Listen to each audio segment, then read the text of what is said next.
Good morning and welcome to another live stream. We're supposed to be interviewing Adam this morning. He said yesterday he would be here, so I'll just ramble on for a few minutes. If he doesn't turn up, well, I'll just call it quits. But I thought it was important that we have someone who's been quite vocal on the NDIS and his productivity, which hasn't been that good for Adam. He's sent invoices in which haven't been paid, and he hasn't been able to buy medical supplies, that sort of thing. Also, he needs a new prosthetic leg, which is over $30,000. The one he has, it's an old one, and it's causing quite a few injuries to his amputated leg. So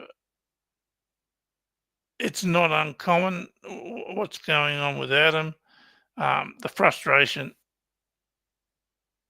for Adam and for for thousands of other people is the same.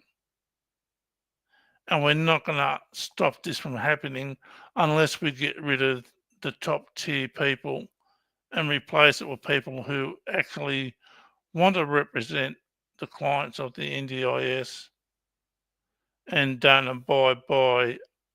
And I'm assuming there's a gag order on the IAC and NDIA board from the minister, because everyone I've contacted from both entities, they haven't responded, which is really quite bad.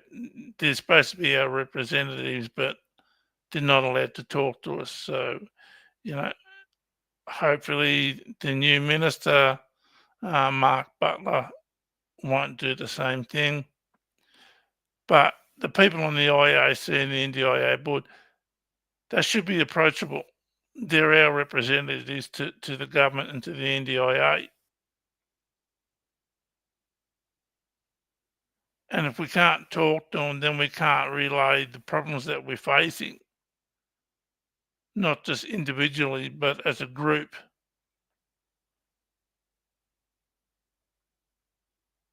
In my opinion, this sort of non-talking order that I'm assuming is coming from the previous minister needs to be removed. The NDIA, the NDIS has many broken parts. The NDIS admitted they don't read reports. I've had interactions with one person who's had 33 reports from GPs, specialists, OTs, physios. And if they cost $3,000 a piece, these reports, then that's $100,000 worth of reports that are just being ignored. And this is an isolated case. Now, I filled in a form yesterday from HUDAS, and I didn't know who HUDAS was. So I had to look it up. It's the World Health Organization. Disability, I can't remember the full thing. But they talk about, the World Health Organization talks about people with disabilities and what they face and what they need and the problems that they have. And one of the questions on the HUDAS form was asking about your sex life, and it's totally inappropriate. So I just put in mind your own business, nothing to do with you. But we need to change the NDIS, and we need to start at the top. Now, the majority of the NDIA board are high achieving Paralympians, gold medal recipients, which is great that they've achieved their goals. But just because you have a gold medal doesn't mean you have the ability to represent a broad range of different disabilities, people with disabilities.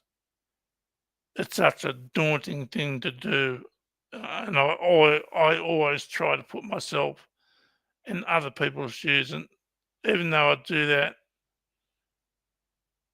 most of the time I'm assuming what their issues are through my very limited experience on interacting with other people with disabilities. Um, you know, the IAC, everyone's heard me spout on about the IAC and how ineffective and isolated they've put themselves. That's got to change. We need to have our so-called representatives elected by participants of the NDIS, not appointed by the minister in charge of the NDIA, because he's only going to put people in there that will follow his agenda. And that's completely wrong. It's so biased and discriminatory. I know the federal government, the governance and risk management can be quite involved and detailed in its wording. And just because you have a disability doesn't mean you can't learn about governance and risk management.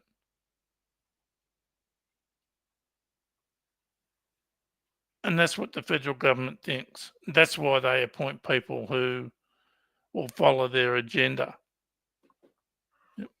I've got a comment from John Ashford. He says the NDIS ethos is not trauma informed and not legal in its adherence to human rights. Yeah, look, John, I totally agree with what you say. I interviewed Professor John Gilroy. He teaches at Sydney University about Indigenous Aboriginal health and disabilities. And his statement that the NDIS has actually removed the humanity from its funding. And I couldn't agree more with him. And I couldn't agree more with you. It's something that needs to be addressed, but it won't be as long as the people in senior positions are appointed by the minister. Now, the participants know what the problems are, but we can't tell our so-called representatives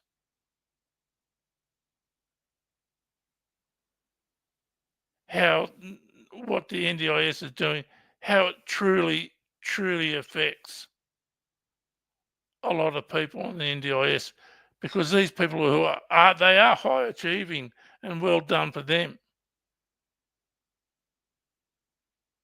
But once you segregate those people from the rest of the disability community, then you remove the humanity, you remove the empathy and understanding of the trauma that people with disabilities who acquire a disability go through. And not just those people. I was contacted a couple of weeks ago by someone who had a friend whose baby had a newborn. This baby had significant disabilities through a genetic disorder. And they reached out to the NDIS for help. And the NDIS turned their back on them and said, well, your baby's just a baby and you need to look after it 24/7 anyway, so keep on going. But what about the impact on those parents who thought they're going to have a happy, healthy baby, which they didn't get? Imagine the trauma and the impact on those parents, especially if they've never been around a person with a disability or worked in the disability field. Where do they go for help? Who do they contact?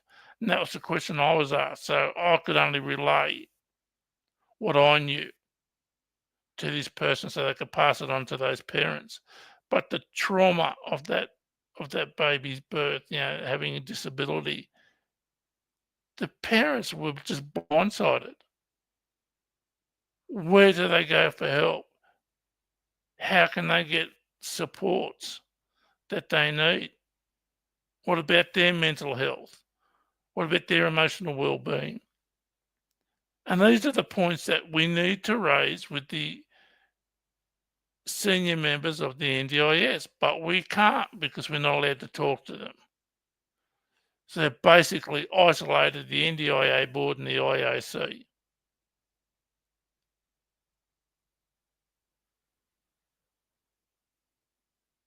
Now, when I got my first disability, they told me I'd never walk again. It took me a couple of years, but I proved them wrong.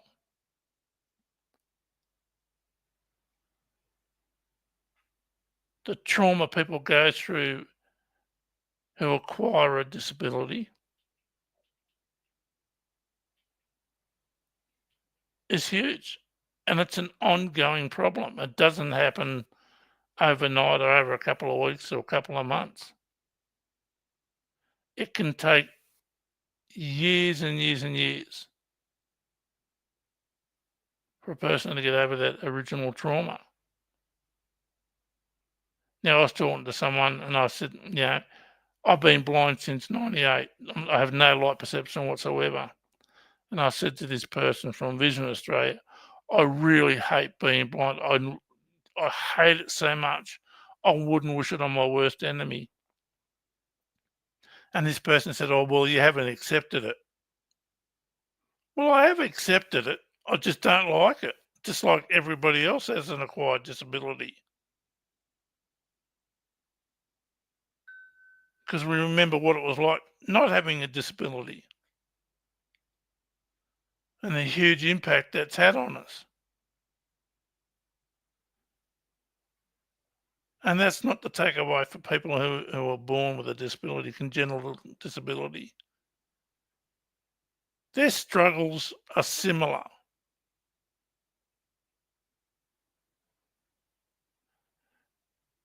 Now, I was talking to somebody who was born with tumours in the eyes and had them removed while they were a baby. That trauma still exists for that person. I can tell you now, from what they've told me, they still struggle.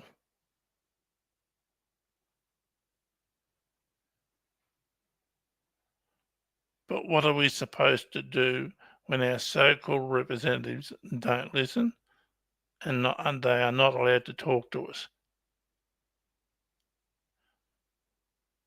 We go to the Quality and Safeguards Commission. Now they're overloaded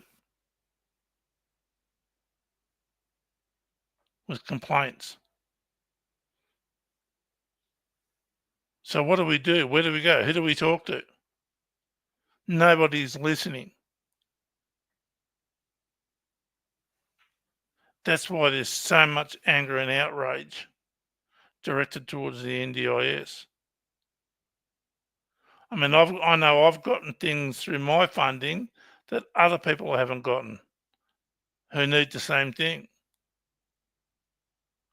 Why have I got it? They haven't.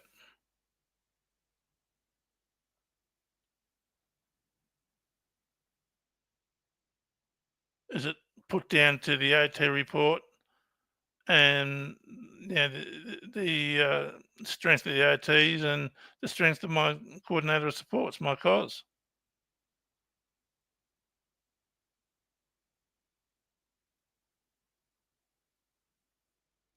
But there's a lot of people out there who self-manage.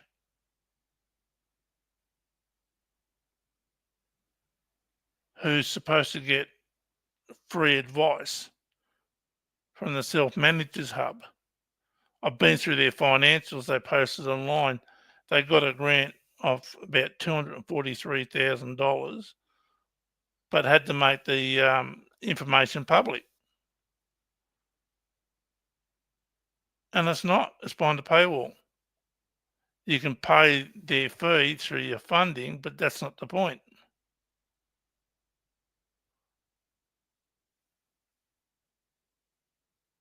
That information is supposed to be made public.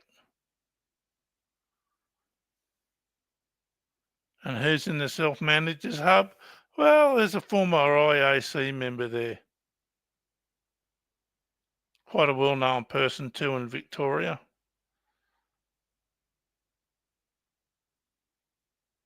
And they've just recently received a grant of $500,000 to do research. I think it was communication, was it, Chris?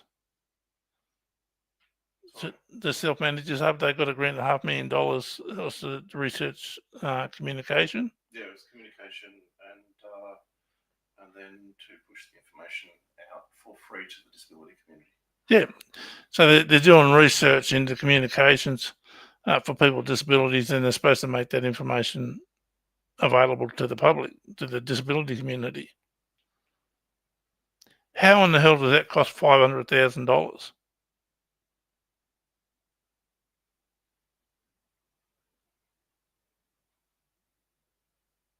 I don't know.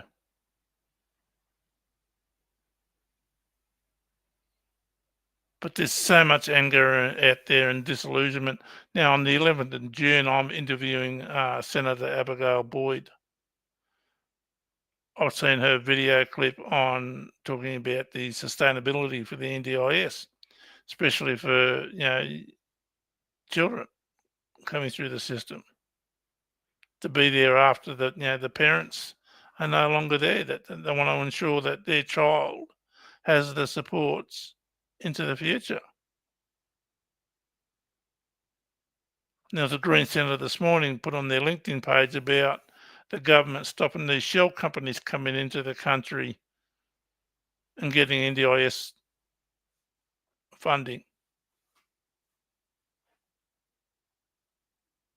It's not just people from overseas that are doing it, there are other people who are doing it too. Australians.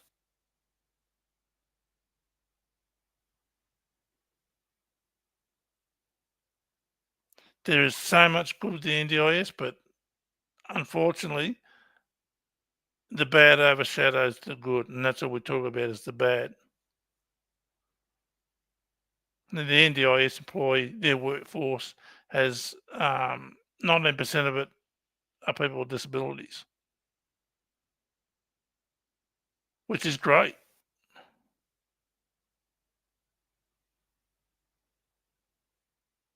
But that still doesn't help those people who need their funding and having their funding cut dramatically or being kicked off the NDIS.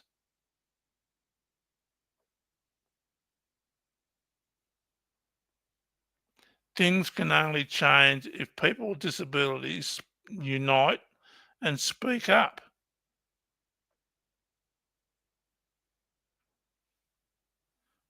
I was talking to somebody a couple of weeks ago. I said, it'd be good if we can get a union to represent people with disabilities, because those people in the NDIS, the senior members of the NDIS, aren't doing it. Well, it doesn't look like Adams. Sorry. I've got Adams in the Facebook. I think he might have been struggling to try and get in. I've sent him a link. If you can just let him know that if he follows that link and follows the instructions, then he should be able to get into the chat. Oh, Adam's turned up through Facebook. Adam, if you're listening, we sent you a link. Click on that link, follow the instructions. They're really simple. And that'll bring you straight through to the studio. We can bring you up straight away.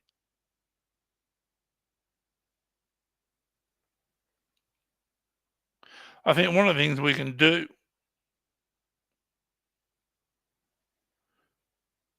to combat this is to get the federal government to get people into those senior positions with disabilities and give them the power to influence policies. There's no use getting people in there if you're going to ignore them.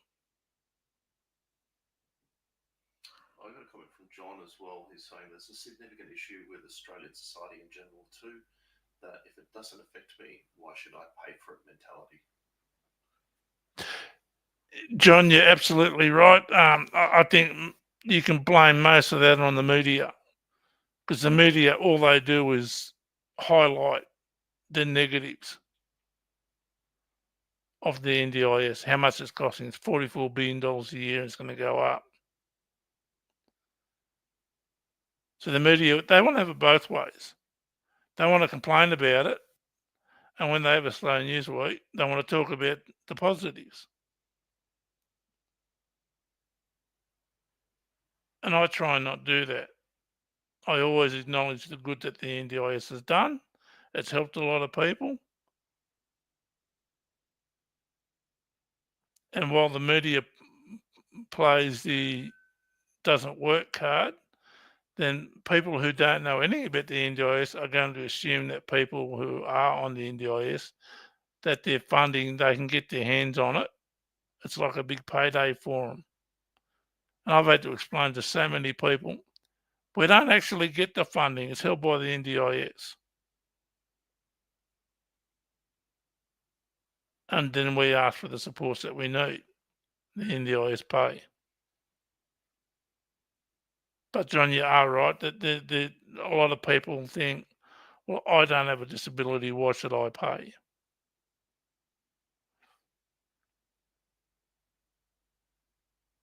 Now, the NDIS isn't a right. It isn't a right. It's a gift.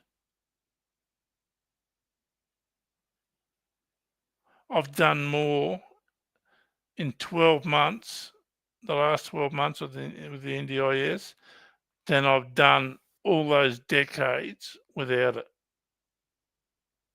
I've just usually sat at home and got the computer, got bored with that, went to the TV, got bored with that, went back to the computer, or listened to music. So, getting out in the community wasn't an option. It was too expensive. No public transport, or very little public transport where I live.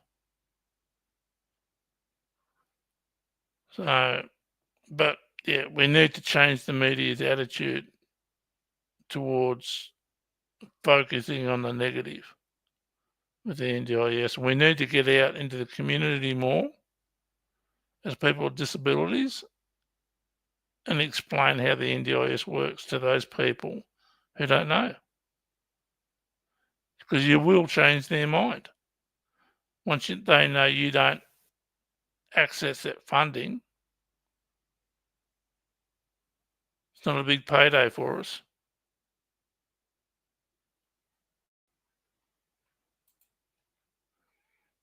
Adam, if you're still trying to go through, we sent you an email. Check your inbox. The link's in there. We sent it to you a few days ago. Adam said, yes, it says that he's backstage, but he's not coming through on the actual stream. I'll try sending him another one. Yeah, we'll send you a new link, Adam, because you might be in YouTube or something, but we'll send you a new link right now. Click on that link, and it's only like 2 or 3 steps, and you'll come up into the studio, into the basement, and we can bring you straight up. So just close everything down and hit that link, Adam. Just settle your.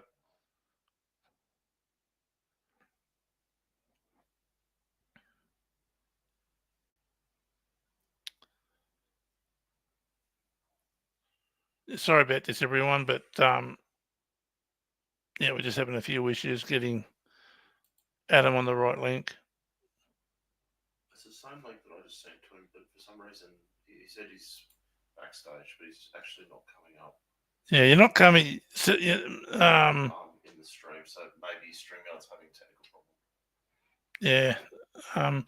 just try and close all your internet windows down, and retry that link, Adam. You come through a program called StreamYard. So I sent it to him as a live message through Facebook. Chris has sent the link through Facebook as a message, so you try that as well.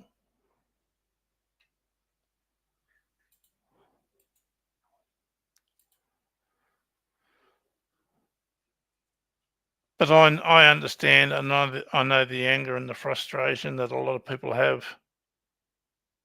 with the NDIS.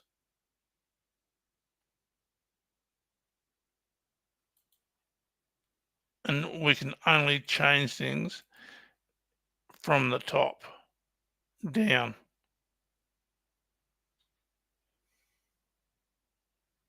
I think the IAC should have more power to influence policies and decisions, but they can't do that effectively if they can't talk to every other person on the NDIS.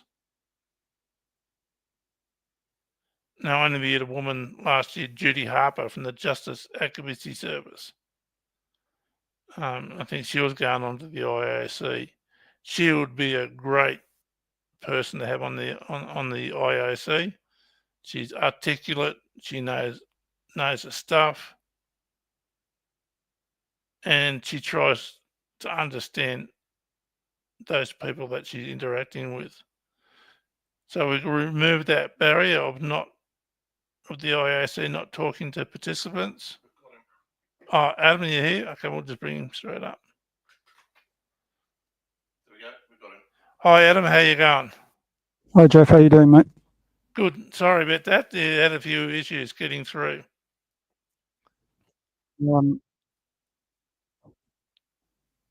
So, Adam, I've seen your show on a current affair, and I could see so many levels of comparison with myself and not a lot of other people I spoke to over the last couple of years. You just want to explain your problems with the NDIS?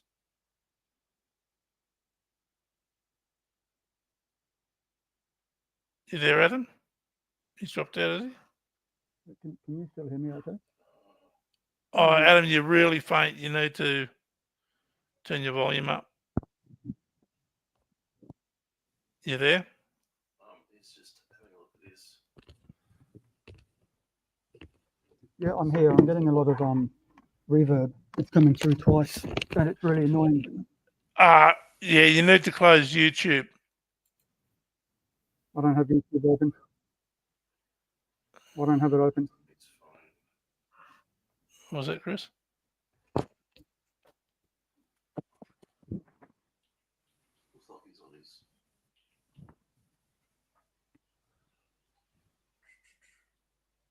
We're just having a look. This. Yeah, we're just not getting audio, Adam. Yeah, Adam, if you Okay. can hear us. Oh, we can hear you Okay. now. Yep. Okay, can you Yeah. hear that now? Yep, that's good. Can you hear me? Okay, so the only problem I'm having, Jeff, is that after I say what I'm saying, it reverbs back to me about 3 seconds later. So I'm trying to get rid of that. Yeah, try closing all your windows except for StreamYard. I don't think he has other windows. I think he's doing it through his phone. I think. Are you through your phone? No, PC, laptop. Through his laptop. Yeah, Well, just I think it's close picking up on all both your mics. windows and just leave StreamYard open. I think it's picking up on both mics. Just give me a second. You're right.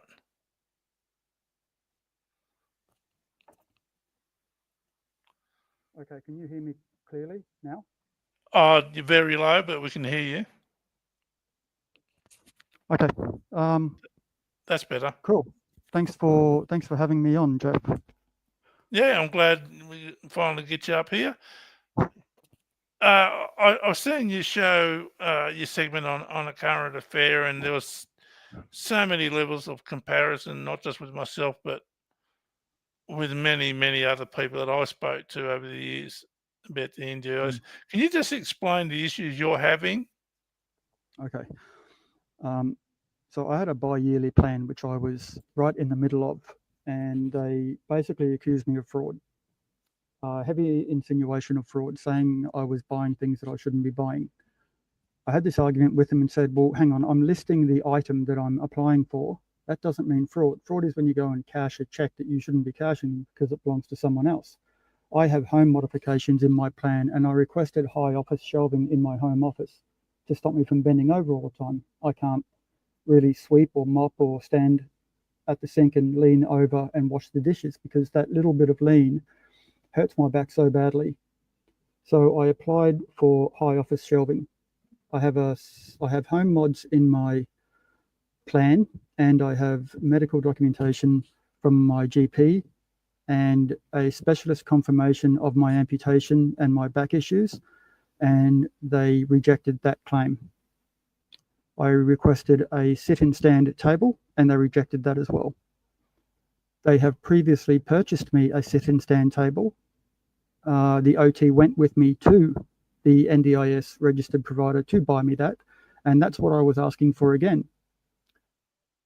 So I don't know why this happened. I really have no idea why this happened, and I've been fighting them for about 6 months at this stage. When I started to write to a current affair, and it took about 2 months to get onto a current affair. It wasn't an easy process at all, but they've been absolutely amazing, and I'm still in touch with them today. So I wrote them emails, and I was telling them there's no insinuation of fraud. Sorry, there's no attempt at fraud on my end. I am asking you for legitimate disability supports, which I have either previously used or have supporting documentation for, and they just kept denying it. It's been about 9 months now without any supports after the current affair episode. I still haven't had invoices approved. I am still reusing dirty catheters and self-sterilizing them. I still get people from the NDIS phone me up and ask me to provide them with evidence that they've been provided with 2 or 3 times before. And again, nothing is working. Well, the NDIS came out last year and admitted they don't read reports. I wish I had an answer for it, but I don't. I think it's significantly disconnected on their end, and there are rumours that the PACE system they are using is completely dysfunctional and not ready. I think the analogy given to me was like trying to fly an aircraft without an engine or wings. Everything I give them, it just gets lost.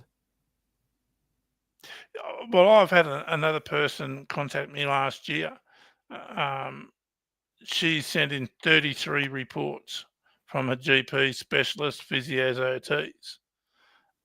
She's gone through the Quality and Safeguards Commission, and the NDIS has now asked for another 3 reports from this person. Yeah. I have no doubt, Jeff, that's because they're not talking to each other and the system is disconnected. You know how frustrating it is to provide someone with something on 2 occasions, and then a month later they ring you up and ask you for it again because they've got no idea what I've already supplied them with. It's ridiculous. It gets to the point where it's literally affecting my mental health, and I've had to sit my wife down, or my partner, she's not my wife, and talk to her about it and try and get myself level-headed again. It's extremely frustrating dealing with them. I know they mean well, and I'm not one of those people that like to unload on people that are trying to help you. The NDIS, as you said before, is a privilege, not a right. It has changed my life for the better. It used to. But after the new Let's Get the NDIS Back on Track Act implemented by Bill Shorten before he left and started work in the private sector, it's just been completely, it doesn't represent anything close to the old NDIS. And you mentioned previously before that all the humanity has been taken out of it. I completely agree with you. Yeah, look, I've had many people contact me with issues they've had, and it's very similar to what you're going through. And now I personally took the NDIS to the AAT for a talking microwave oven, which I needed, and that process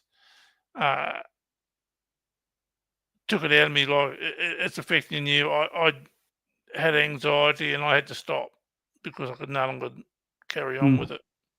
I requested a review through the ART, and the NDIS phoned them up and told them that I have not requested a review. So the ART dismissed it. I'm like, you are got to be kidding me. Yeah. It's the like you said, the disconnect between the NDIS and the participants. It's getting worse, and I think last year, because we're coming up to an election, they tried to show that they were trying to save money, but that's at the disadvantage of people on the NDIS. Yeah, you've got the entire Australian economy to make money. You don't need to take from disabled people. You can I personally think there should be more businessmen, more big business entities involved with the government in positions in Parliament, people who have experience running big business, because they are the ones that know how to use money to their advantage. They are the ones who have built a very, very large business. And the Australian economy, any country's economy, in my humble opinion, is just one big credit card. You spend on it, and the money you spend is supposed to bring more money back into it. Very similar to producing goods and services below a world trade price and selling them above the world trade price. Common example is when you grow tomatoes or cane or whatever our farmers grow, they'll grow it below a world trade price and they sell it above the world trade price, and then they make money. You can do that with the entire Australian economy, but constantly they just seem to be trying to get revenue through taxes and cutting services and money here and there from the most vulnerable people. That's completely unnecessary. Look, I've said for decades, every time any government wants to save money, the first ones who cop at the neck is the age pension and people on the disability support pension. Low income earners, they're the ones that cop it the most. Yeah, because they're an easy target. Yeah. You know, that's we it. don't have. I agree with you. Sorry. I agree with you. Yeah, look. There's so many good things that the NDIS have provided to many, many people, but unfortunately, we've got to address the bad as well, because the impact that it's having, not just the physical impact, but the emotional and mental impact that these decisions and the carryings on from the NDIS has a huge impact on people with disabilities and their carers. I've applied to work with the NDIS, as in like literally stop what I'm doing and work inside the NDIS framework. And I can't even get a phone call from them for an interview. And I've got a lot of customer service experience and a lot of operational and administration experience. I can't get a phone call from them. I'd be surprised if they don't even receive my CVs. But they need disabled people in there who make decisions from a disabled point of view. Let me give you an example. They said I can't have a sit and stand desk because sit and stand desks are too mainstream for it to be a disability specific piece of assistive technology. Oh, Jesus. So when they say that, what they're really saying is too many sit and stand desks are already in workplaces for it to be considered a specific disability item. Well, that tells me that there's a lot of people using sit and stand desks. And if there are a lot of people using them, the majority of people in this country are not disabled.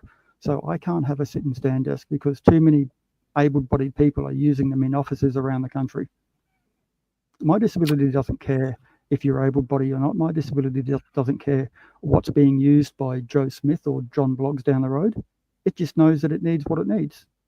So I think that's a common example of a decision being made by able-bodied people for the sake of a regulation to exist.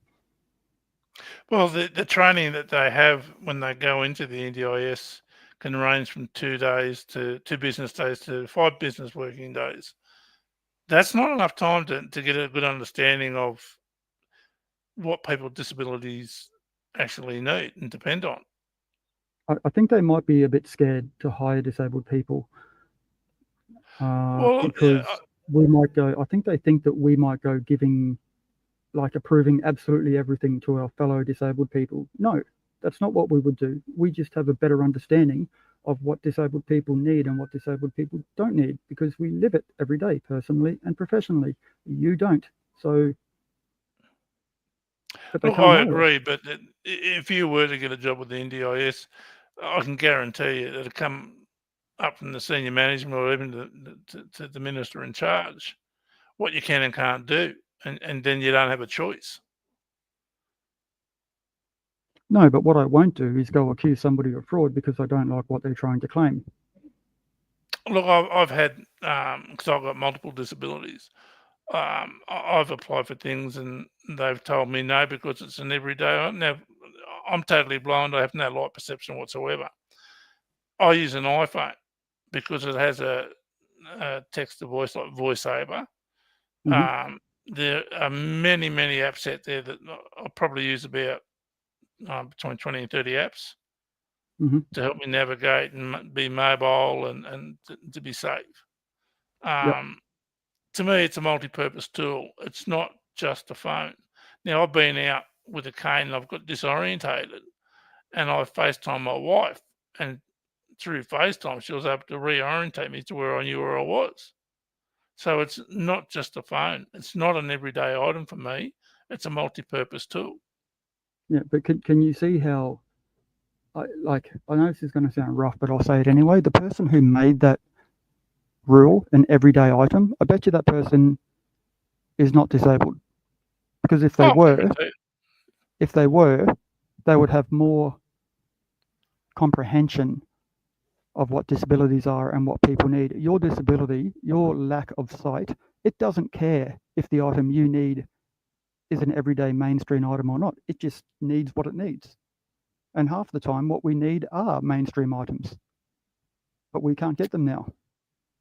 And I agree. And this is I've been pushing through and talking to people on the NDIS for quite a while, but they have their orders and they're doing their job to what they were told. And it's, to me, it's quite cold and impersonal the way, they're told what they can and can't do, or what we can and can't do, and what we can and can't have.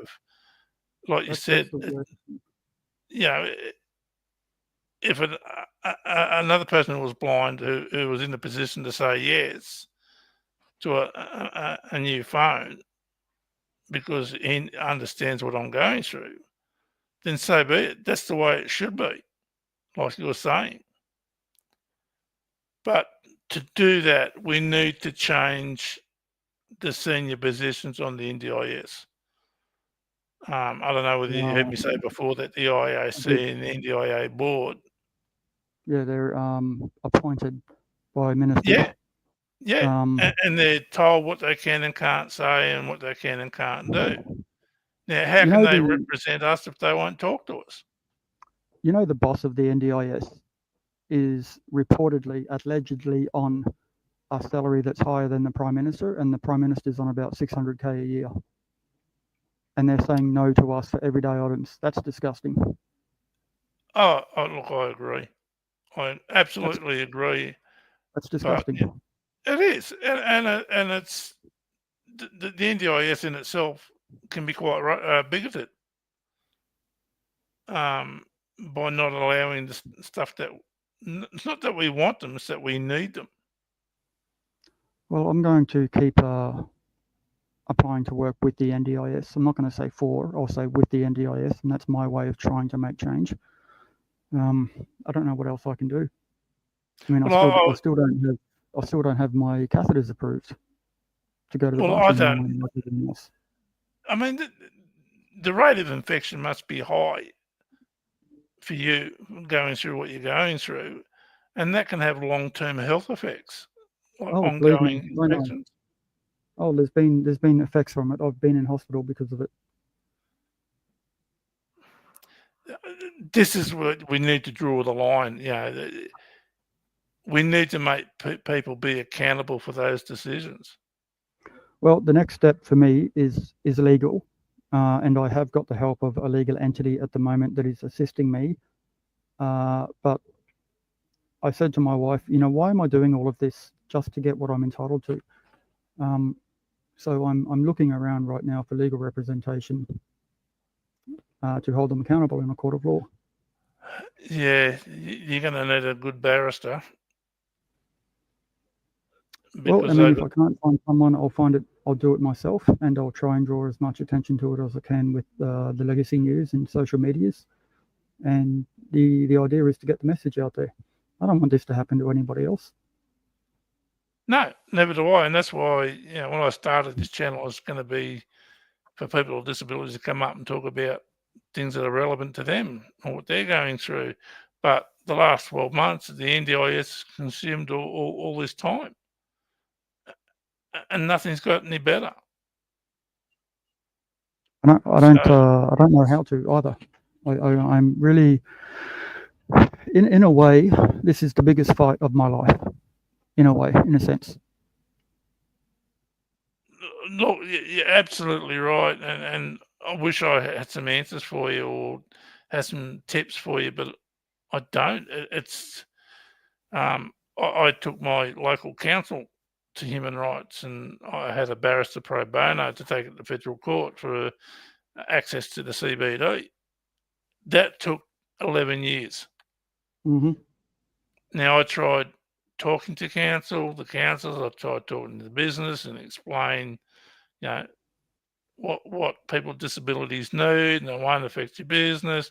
They just didn't want to listen. So, you know, going up against the federal government, I just don't know how much harder that's going to be. But, you know, you're right. You need what you need, and it's not a want, it's a need. And your health shouldn't be impacted from an unqualified decision from someone on the NDIS. I'm curious if they've hired the best people for the job, or if a lot of those NDIS positions are going to friends and family. That's what I'm Well, I curious know. about. I spoke to a few people who work for the NDIS, and they used to work for the tax office. They used to be cleaners. They used to be a support worker. There's nothing really specific to have a good knowledge and understanding of you know, a broad range. Maybe they need training on 2 or 3 issues and stick with that. You I know, don't with think it would be I don't think working for the NDIS would be a particularly difficult role, if I can be blatantly honest. I don't think there's anything in there that I would not be able to do. But when you're told not to approve, That's a problem. that's the problem. This is the issue we need to tackle, and we can only do that from the top down. Getting the NDIS back on track, that entire thing is about cutting cost. That's all it is. Absolutely, it's just a cost saving Mhm. episode through the last 12 months with the NDIS. Yep. But when it affects somebody's physical health and their mental health, then obviously there's a huge problem. Now, this person I was talking about before with the 33 reports, they're having the same mental health issues as what you're describing. You know, the office where she used to live, the LACs, were investigating this person, and that's not their role. That's up to the Quality and Safeguards Commission. The LACs have no power to investigate anyone, but they were doing it. These I get So, mixed reports on LACs and support coordinators that are not working for the participant but against them. I just can't figure that out. well, it's happening, and I don't know why, but you're right. We need to get people up high to make those decisions to affect policy change. You know, but with the NDIA board and the IAC, they're not allowed to talk to participants. I'm going So to how look can they represent us? Yeah, I'm going to have a really good look into that. Well, I've been trying for 12 months. Mm. I've requested interview. They don't even respond to emails. Oh, I know that. Well, I'll give you another good example. I tried to get a copy of the minutes of the IAC for the last couple of years. I said no. So I went through the the Privacy Commissioner to get access to, and they're public documents, the minutes. Once they've been accepted, they become public documents. I know that for a fact. So I went through the Privacy Commissioner, and they forced the NDIS to do it. Now, I asked for these minutes to be sent to me in a Word document because my screen reader is not compatible with PDF and Adobe. I asked for it in a Word document, and I asked the individual minutes to be sent, but they scanned them all into one document. It was over 500 pages long. So they're deliberately making it hard. Oh boy. And that's from the IAC. And they're the people we need to replace with people like you. Get you into the IAC and other people like you who want to affect change, who understand the problems. I heard you speaking before about shell companies coming into Australia and domestic companies basically just creating a company and making it sound good for the purpose of receiving a grant. That's a problem as well. Yeah, and the universities, they get huge amounts of funding from the NDIS. Huge. Millions of dollars worth, from different universities. It's a problem. And I spoke to one bloke who worked in a senior position in the NDIS, and he had disabilities himself. And he left in disgust because of the way it was being run. And he gave me some documents that I've still got that the public weren't supposed to have. And it shows you how dysfunctional the NDIS is. Feel free to email them to me. I'd love to read through them. I can email it to you. I have a real hard time letting things go if it's not a righteous thing to do, which is why I went to a current affair, which is why I spent hours emailing and writing and running what I write through AI to get the right tone and the right feel and the right scope. That's exactly what I've been doing. I have a real problem with it. I think it's the ex-infantry in me, the ex-army in me. I just can't let something go that's just, you know, those people in life where they whinge about something, right? But it doesn't bother them enough to do something about it, but it bothers them enough to whinge about it. I'm not one of those people. I will literally try and do something about it. And I'm exactly the same way. Yeah, I get that feeling. It took me 11 years to affect change for access to the CBD where I live. I stuck with it. And now, now in where I live, I'm either an activist, an advocate, or a troublemaker. So I understand what you want to do and why you're trying to do it. And I wish you the best of luck. And if I can give you any help and support along the way, I'm more than happy to. And those emails I was talking about, I will send them through. I'll have to find them first, but yeah. Who's the senator you're interviewing?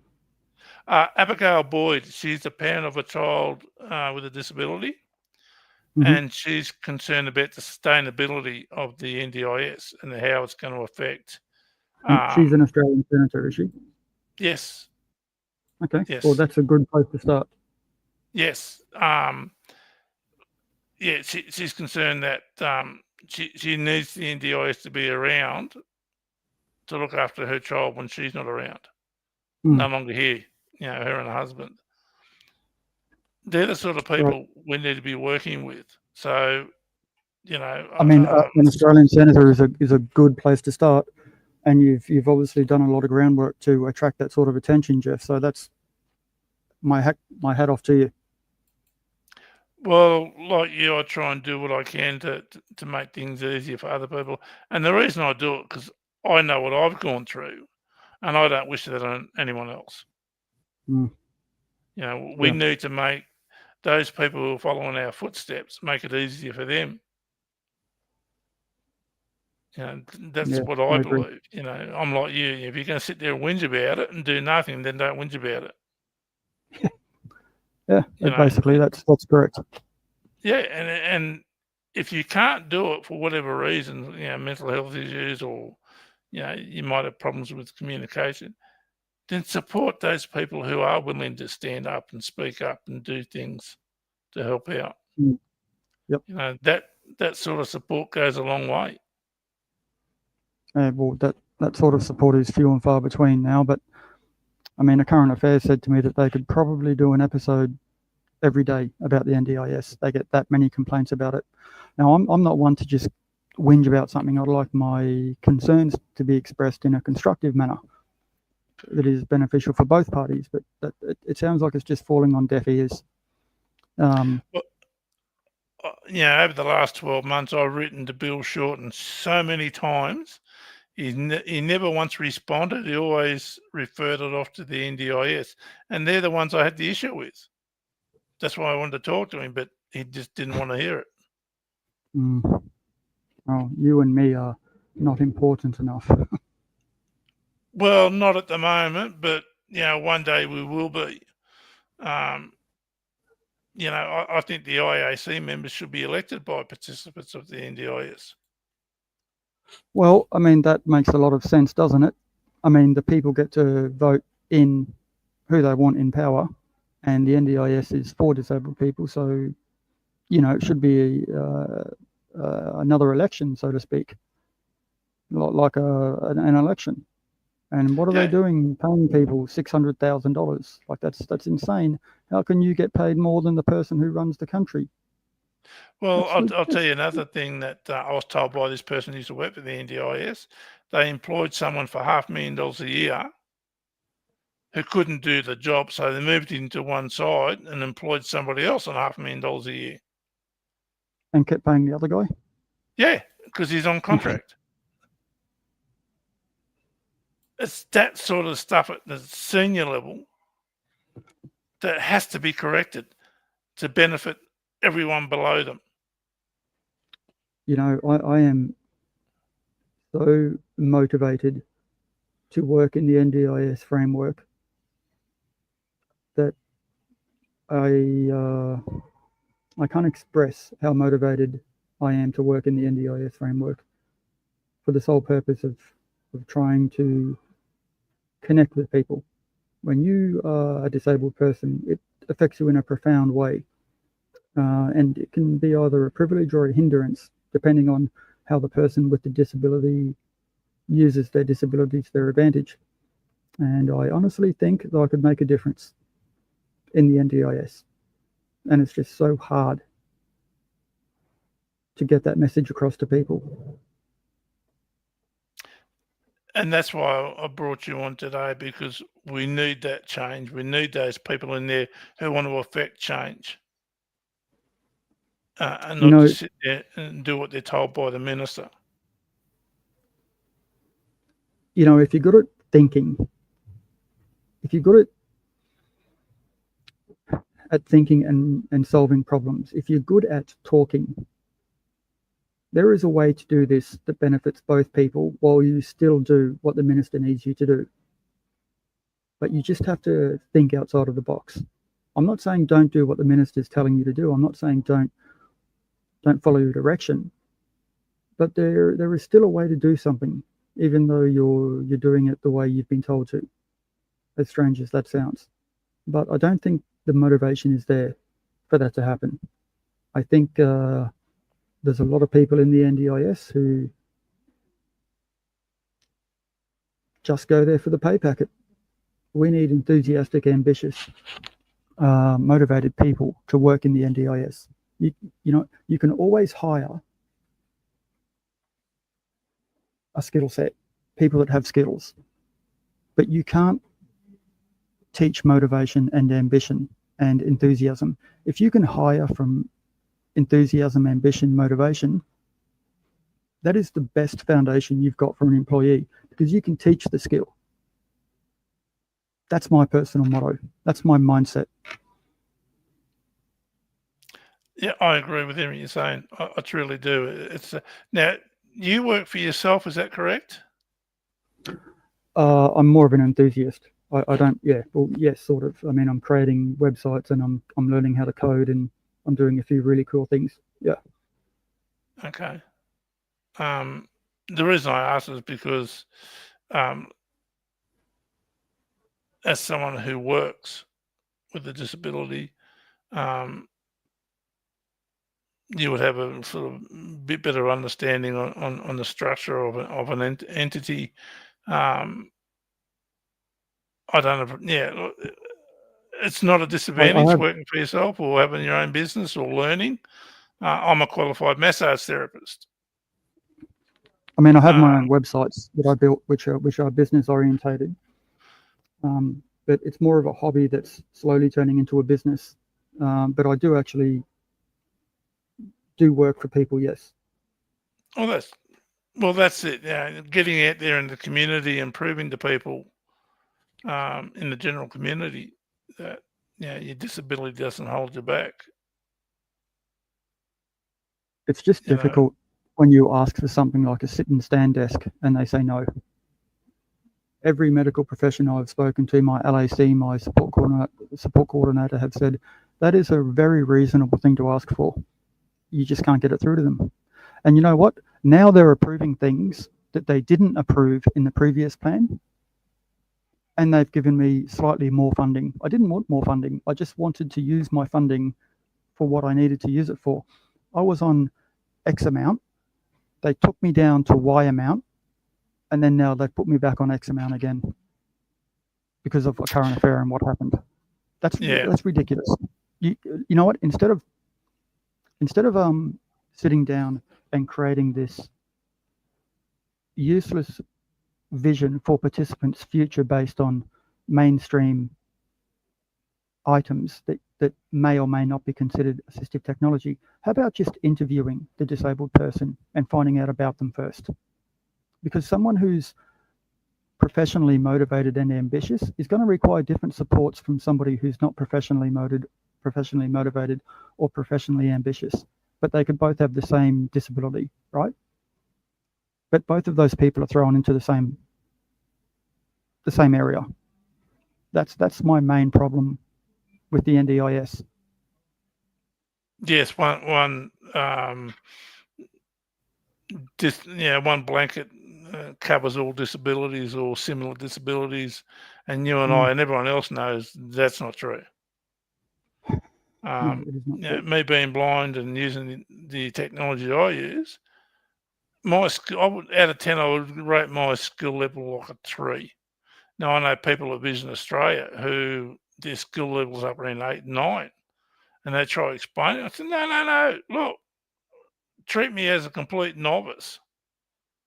Learning to do this stuff for the first time. You can't rattle off what you know and expect other people to understand. And that's what basically the NDIS is doing.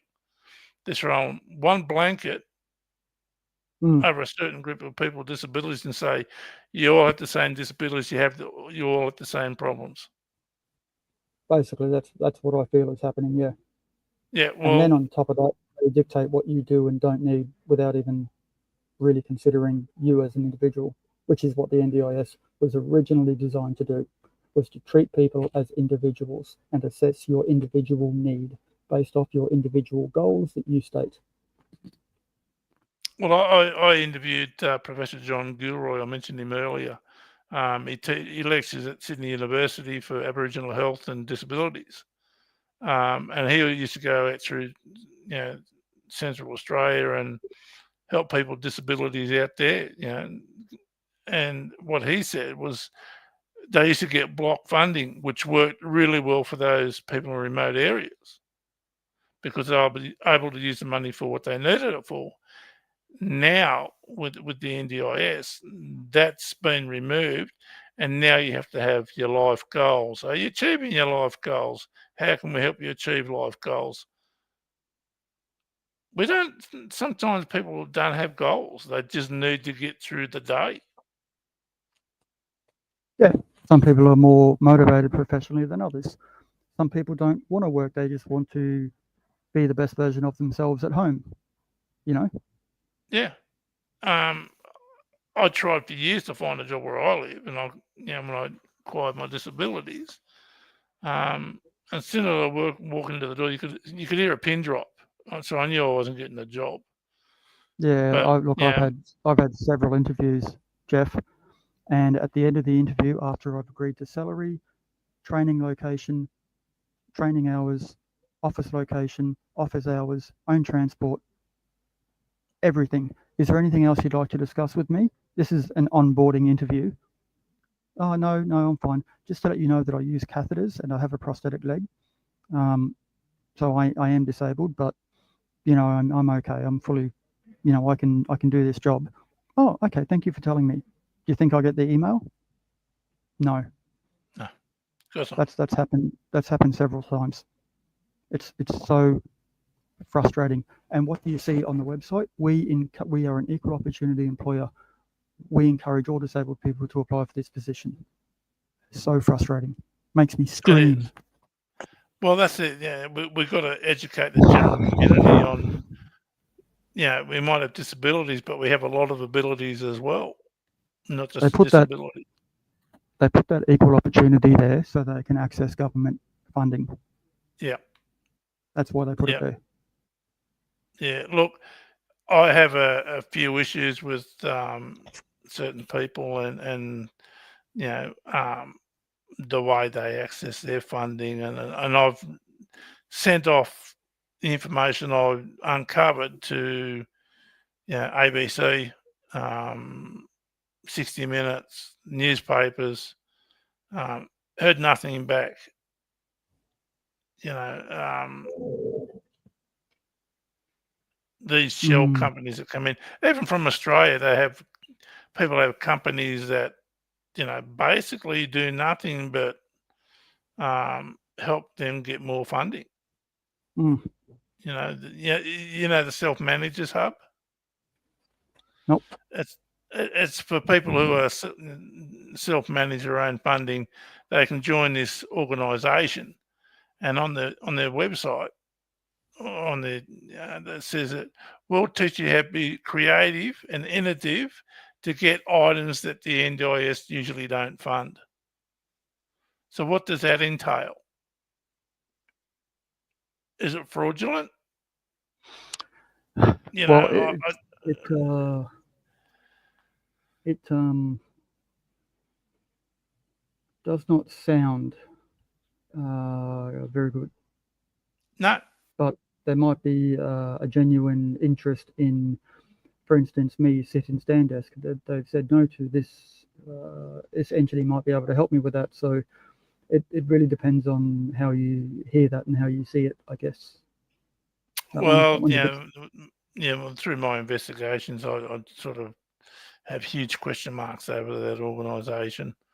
Do they take a fee from people's plans? Like, are they managing like a plan coordinator, a planner, or a coordinator, or a support worker, or plan management? They get access to your funding because they No, provide you with service. Do I they do think that? that no, from what I can understand, is that they teach you how to be a better self manager, and like you have to pay to belong to the organisation, Yeah, there you go. and you can pay for that through your funding. But I have an issue with that as well. There you go. Um, That's what I was trying to get at. yeah, That's so that's yeah, that's a bit strange. But there are people that need advocating because they can't advocate for themselves. They're not like you and me, where that might actually be very beneficial to them. But again, how you see that is, I think, the big question. yeah, and that's another issue. When the NDIS came in, all the state organisations forced everybody onto the NDIS, and the state government shut those organisations down. So we now only have the NDIS. We don't. I think there's only one or two advocacy organisations that are out there to help people with disabilities. But when the state government got rid of all those state-funded advocacy and all that sort of stuff, they closed it all down and pushed everyone on the NDIS. You can't get the NDIS to investigate themselves because there's a conflict of interest. Yeah. And they're talking about re-establishing some of these state government organisations to help relieve the NDIS. But because they've been shut down for 10 years, you're going to have to employ people. Where are you going to get them from? NDIS. Well, I'm hoping that if I keep sending out these CVs and these resumes, and I keep sending out, letters of enthusiasm and so forth, I'm hoping that maybe it reaches that one person that it didn't reach previously, and something changes. But other than that, I don't really know how to. And I will figure out if I really put my head down. But other than that, I don't really see how change can happen. It's almost like these people that protest about stopping oil. it's a $1 trillion market. You're never going to stop people from using oil, but they get out there and they protest anyway. And I kind of feel like I'm in that position where I'm fighting like David, versus Goliath is what it feels like, being a disabled person fighting for your rights to just have basic equipment like me, clean catheters instead of having to reuse. That's not a fight that I should be fighting. But like you said, Jeff, the change needs to come from the top, and anything short of gathering all the NDIS participants into an organisation and using everyone as one particular voice, which would take in a copious amount of administrational talent to get those people together, our voices probably aren't loud enough. No, it's 100% correct. But you shouldn't have to go through what you're going through. Like I said, it took me 11 years to get change in my local council. It should never have happened, and I don't want to see you fight the NDIS for 10 years and get nowhere. If I don't want to do that. If I had any advice for you, it would be take legal action now, especially with your personal care items. I mean, I'm trying to. I'm looking around for people who could do pro bono work and who are experienced in this type of thing. And I found one company that's advocating for me and directly in contact with the NDIS, but they don't do personal cases. They're more like a legal advocation. Okay. Are you in New South Wales or Victoria, or? I'm in Victoria. I'm in Melbourne City. I'm at the State Library at the moment. Okay. Because I was going to give you the name of the person, the barrister that I had. I was going to take it to the federal court. She may have done it pro bono, but I'm in New South Wales, so. I'd fly to New South Wales for it. Don't get me wrong. Just email it to me. We can talk about it another time as well. We can have another chat off camera.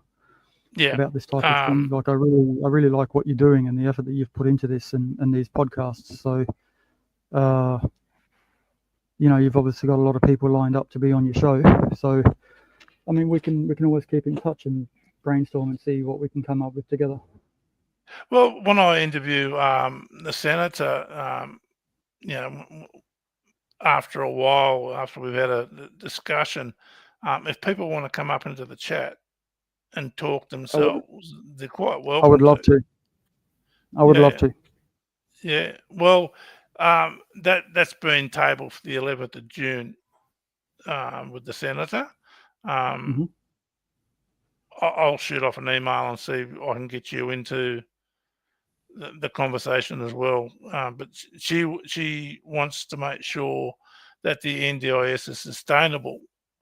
So her child, when her and her husband are no longer here, her child needs the supports that they need. They get the supports that they need. So it wouldn't be a bad idea. It wouldn't be a bad idea, Jeff, because your disability and my disabilities, they're completely different. They are, but we still have to, still fighting the fight. That's, that's the hard part. But I'll contact the senator and see if she'll agree to have you up in chat, and we can have a three-way discussion on, because her having a child, I think her child has a significant disability. She hasn't gone into detail, and I haven't asked her about it, but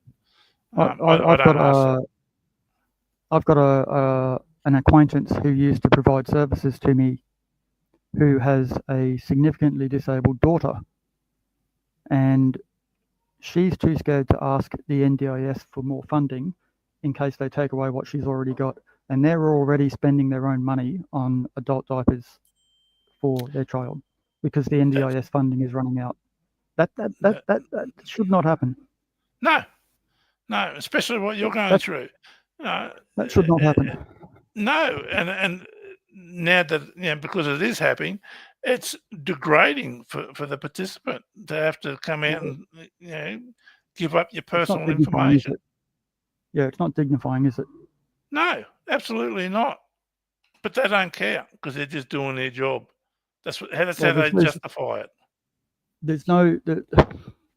You know when you talk to your support coordinator and your LAC, how they're on your side and hopefully, and they're very supportive. That's what the NDIS should be, but they're not. They're emotionally mute. It's almost like their position is cut funding everywhere you can. Don't worry about any compassion or humanistic characteristics of whatever you're doing. Just cut funding where you can. So it almost feels like they're hiring people who don't have compassion. Well, that wouldn't surprise me either. That's what it feels like. I mean, why would you do what you're doing? Why would you not approve this sort of stuff? Yeah, I mean, if you really think about it, you can class everything as an everyday item. Exactly. You know? Kind of feels a bit like tax time when you're trying to claim tax and they're like, oh, no, you can't claim that. Oh, no, you can't claim this. Well, it kind of feels the same way with the NDIS. You're trying to claim things and they're rejecting it, saying you can't have that. And why? Because it's an everyday item. My disability doesn't care if it's an everyday item. My disability just needs what it needs. Exactly. It doesn't care if I require something that's a mainstream item. That's ridiculous. That's putting something in place for the sake of putting it in place. An everyday item. Now you can't have it because it's an everyday item. Like what the hell? Yep.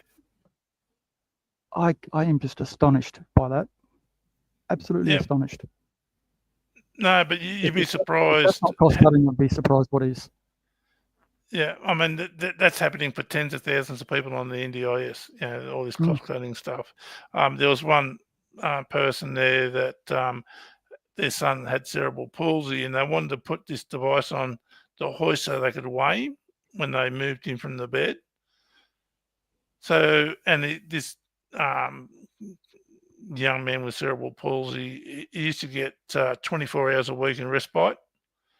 So, you know, he's out of the house and, you know, is away from his parents, sort of thing, like respite sort of stuff.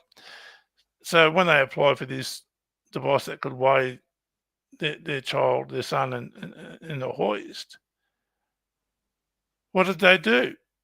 They did a plan review without any prior notice, cut his funding by $80,000, and his respite was reduced from 24 hours to less than 6 hours a week. This is happening. It's happening every damn day.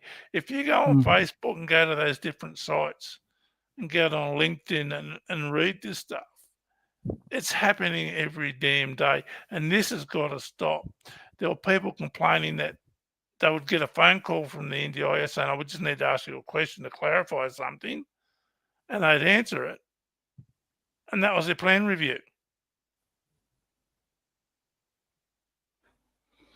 And they had their funding cut.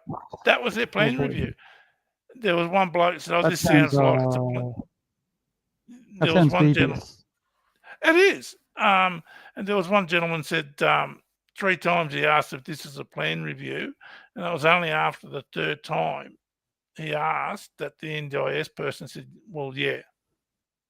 So it was like robocall years ago. That they're actually doing it to people with disabilities, just ringing up and changing their plans without any prior notice. It's cost cutting, Jeff. I'm convinced that's what they're doing. That's all it is. They're trying to get the cost down to make themselves look good in the media. Well, they're not doing that. Well, no. That's not happening. No, but it's deceitful. It's undignified for people on with disabilities, and to have to argue and fight and grovel for personal care items, to me, that's abuse. What's happening to you and many others is outright abuse. I've been surviving off, sterilising myself. Well, you shouldn't have to. I'm not going to say the full extent of this because it's not very dignifying, and I'm not going to do that to myself for people that are listening or going to watch this in the future. But I'm actually terrified of doing that for reasons of infection, because that is not a good thing for a guy to go through, for obvious reasons. No, it's not. And I have good friends who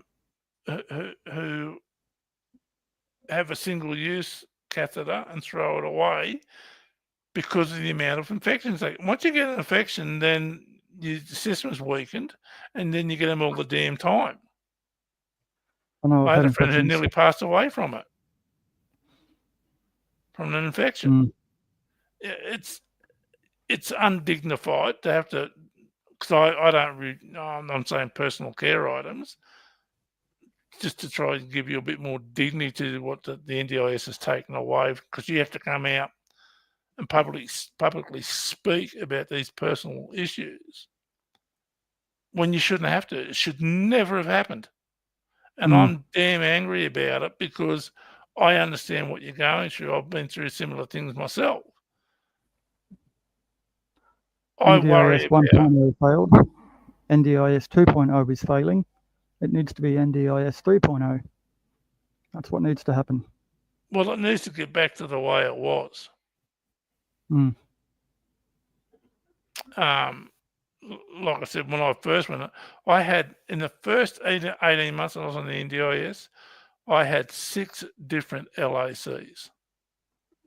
Jesus Christ. How is that even possible? I don't know. One woman never contacted me. She actually got the punt. She was fired because she was just damn lazy. But 6 different LACs. And one had a law degree, one was a cleaner, one used to work for the tax office, one worked for Centrelink, and they moved over because there was more money being offered through the NDIS than they were getting through Centrelink as an employee, And when you do find someone good, I don't know what it's like in Melbourne or in Sydney, but in regional remote areas, they don't stay long. So you can have a really good LAC or support coordinator, and they don't stay long because it's in regional, rural areas, remote areas.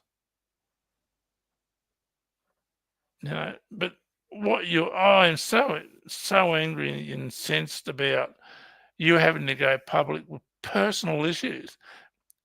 It should never happen. No. It should never. There's a lot in that interview that they didn't air too. There's a lot in that interview that they did not air as well, because it was too personal. Well, at least they respected you that much that they didn't do it. I mean, I was everything I said, I was prepared to have said on camera, to have it aired. So I think they chose the less draconian option, because it is PG TV. But I was ready to bear it all to everyone, because I wanted everyone to know, like, this is a serious fight for me, and I'm taking it very seriously. I'm not going to stop. But like you said, it's affecting your mental health. The amount of factors you must get having to re-sterilise all your own stuff. Do you know what is worse for my mental health? Is not doing anything about it. I agree. And I understand there are people out there with disabilities, for whatever reasons they have, they don't have the ability to stand up and fight. And I understand that. But for those people who can, your support, if you can't get up and speak up and fight, your support for those who do goes a long way. Oh, I hope so, because that's one of the main things I'm trying to do. I got like 12 minutes left before my battery goes flat. Oh, that's all right.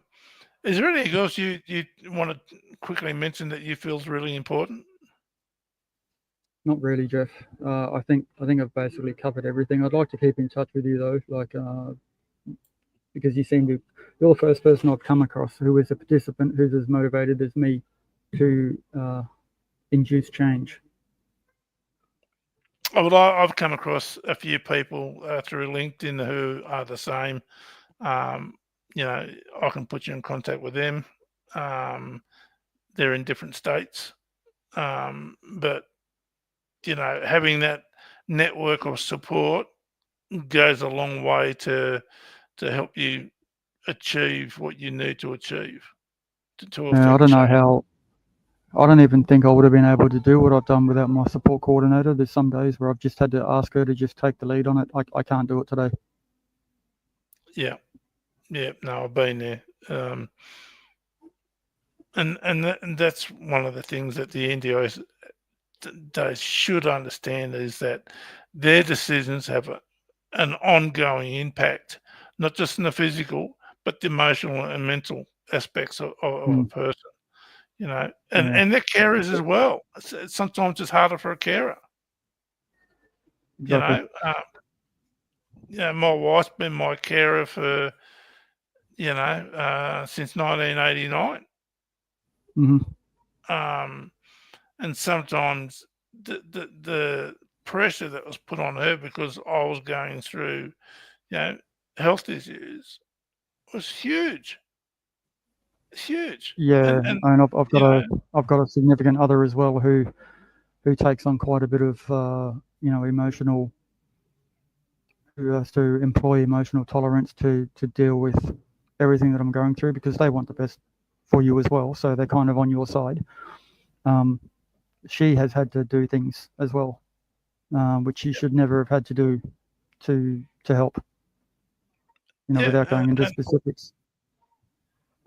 even they're willing to help out, it's still unfair that that amount of pressure is put Mm, on them, especially because of the NDIS. yeah, It's hard, really hard. Look, I will keep in contact with you. I'll shoot that information off that I was mentioned before about the NDIS. Um, and if I can help you along the way and support you along the way with your fight, um, I'm more than happy to. You just need to reach thank you, out Jeff. and yeah, um, to get someone into a senior position like yourself is crucial. I So appreciate that, Jeff. I really do. no, like I said, anytime I can help, that's fine. I'll contact the senator and see if she's happy that you can come into the conversation as well. Um, That would be fantastic. I would love to share my voice with the senator. yep, absolutely. All right, well, I'll let you go because battery's nearly flat.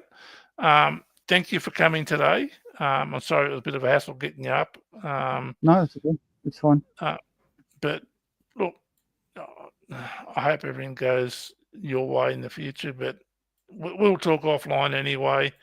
But thank you for coming today. I really do appreciate it. Thanks for having me on, Jeff. Okay. All right. I'll talk to you through email, Adam. Thanks for coming. Okay. Okay. Ciao. Bye. Okay, everyone. There you have it. That's Adam, who was on the current affair, talking about his fight with the NDIS. And that fight is so similar amongst tens of thousands of other people. We need to encourage Adam with his fight and to try and get him onto a senior position with the NDIS. That's the best way he can help everyone else. All right, well, thanks everyone for coming and listening today and participating. I do appreciate it. I need your support with my YouTube channel. If you hit the subscribe button now and select all notifications, I need 1,000 subscribers. Then I can start getting paid from YouTube.